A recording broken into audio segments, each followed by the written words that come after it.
Hello, my name is Sydney Brown, and I did my signature project on the correlation between students' emotional needs and their academic achievement. So to give like a brief introduction on my project. So my project was on the emphasis on the continuous standardized testing within a school remains a high priority amongst public schools across the United States, especially with the core subject of math and reading, and how this is measured or used to measure a student's academic achievement. So, students and teachers heavily emphasizing the cognitive elements in education, other life skills are blatantly replaced due to the high pressure of having high achievement on standardized tests. So, my proposal was to predict that incorporating 30 minutes of instruction time in a classroom to address students' social and emotional needs would improve their comprehension in math and reading. Data would have been collected at the beginning of the school year and then follow 3 months of daily morning.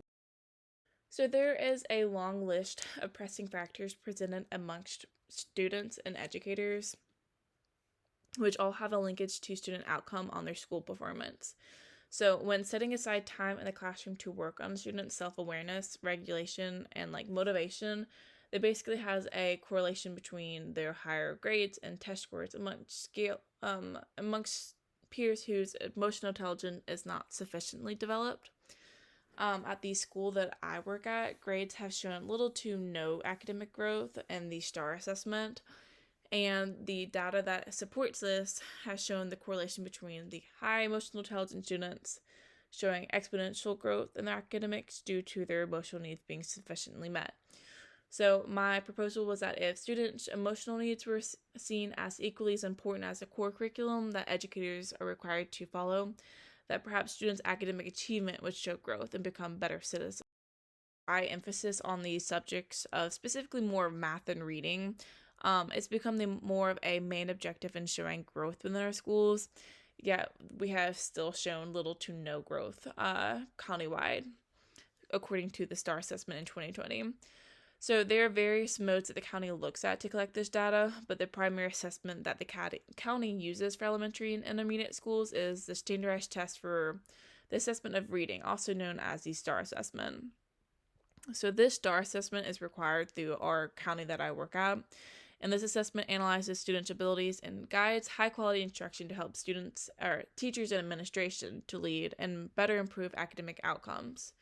So this data is then collected, and it helps teachers base their scores and enables to place them in reading and math groups.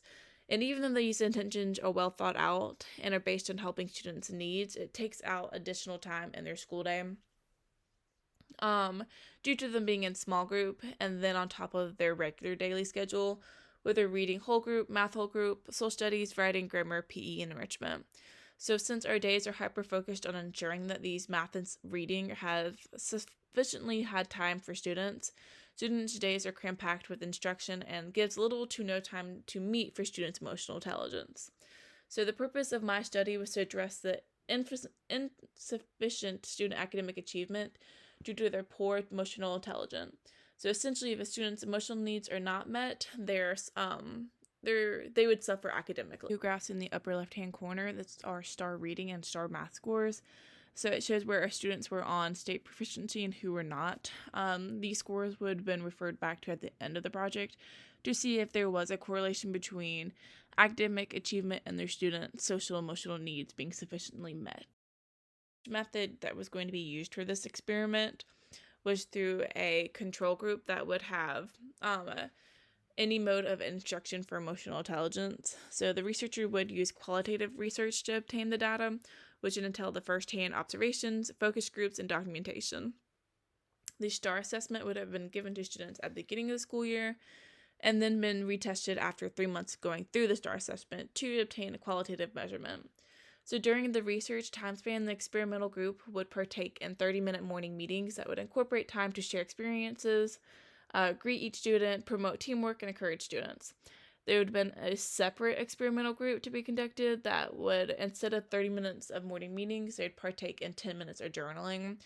The certified teachers would also use the same template for the morning meetings and journaling topics as a qualitative measurement of setting time to address emotional intelligence amongst students. So then following the 3 months, students would take the STAR assessment and address both math and reading. So data would be determined to the daily incorporation of addressing emotional needs amongst students to influence the growth in math and reading. Consist of 25 students from each grade, 4 through 6, and would be selected by random. As all students are required to take the STAR reading and math assessment, there'd be a feasible pool size for the results, and students would be able to partake in these meetings. The sample technique, the research has been conducted through a quantitative study using the results from these STAR assessment scores as a method of collecting data for the study. A sample of 25 students from each experimental group will be selected through a stratified random sample, and this will result in each member of this population would have an equal opportunity of being selected. The role of my participants would be required to partake in the STAR assessment due to the county-wide requirement, which would be following the result of the assessment. The participants would either partake in either the daily morning meeting, a daily journal activity, or a daily curriculum-based classroom. So this would allow the researcher to determine the potential connection between students' emotional intelligence being sufficiently met through the allotted time focused entirely on the students' well-being. So, since this research presents little to no harm to the participants, an informed consent form would be sent home to parents or guardians due to the students being minors, and it also protects the students' identities who partake in the study. To also protect the students, they would be assigned a random number 1 through 25 based on which group the student is placed on. It helps eliminate the connection to any of the students' identities and their test results.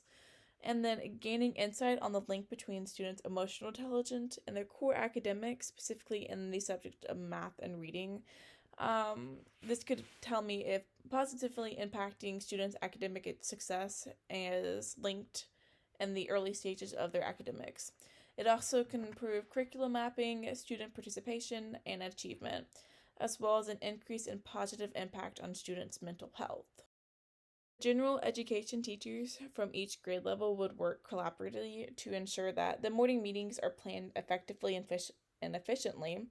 The general education teachers who would be giving the students daily prompts would also go by grade level standards to plan for the writings, but also work with other grade levels to ensure that they're coherent with one another.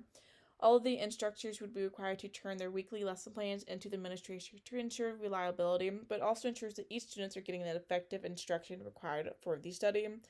The collaboration amongst all those who are involved in this action to help better understand the link between students' emotional intelligence and academic success at the school I work at. And if the results did coincide with the hypothesis presented, it gives me the support that the research to back the students' emotional needs would be vital to their academic success. To overall summarize what this project was supposed to focus on, so the goal of the study was to use the research gained to support the importance of students' emotional needs and how it does link to their academic success. And this would also demonstrate how, when general education students work together, more insight is able to provide to support the students' specific needs and help them achieve to their highest potential, and specifically the subjects of math and reading. With having the qualified teachers, the likelihood of the study to be successful also presents a greater chance of achievement, and how county resources would be used throughout the study to ensure teachers have an equal opportunity for success. Look at the timeline for the project. So we had it set for 3 months, and one change I would like to make with the research project is prolonging it to a year long and collecting data from beginning to middle to end to see if the linkage of meeting students' emotional needs would have that effect on their academic needs to further support that hypothesis. I believe that when students' emotional needs would be sufficiently met, their academic achievement would rise, but other positive outcomes would also come from the implementation of emotional support in the classroom. So not only would their academics improve, but students would also gain vital life skills like teamwork and how to properly cope with their emotions, and that the research would support a link behind the students' self-confidence in themselves, which would result in the higher academic achievement and the higher level of graduating students due to the higher emotional intelligence. So overall, I feel it's important and vital to student success that educators emphasize the importance of students' emotional well-being, not just based on their academic success, but overall success in later on life endeavors.